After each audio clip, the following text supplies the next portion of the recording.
পালা থাক থাক কম জবাই করার পর কিন্তু রক্ত দেওয়া হয়।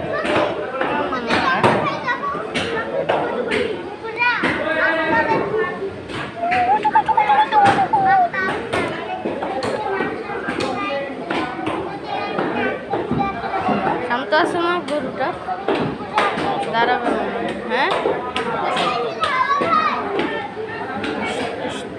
থাক থাক থাক থাক থাক আচ্ছা কুকুর গিয়ে গরুর আমি শীতকে আমি গরুর ফিডে উঠে গেলেও হইতেছে কোনো এখন মাথা খাওয়া হবে না। আমি শীত করলে এটা ডরাবো না, কুত্তার আমি বাগাইতে এটা আমার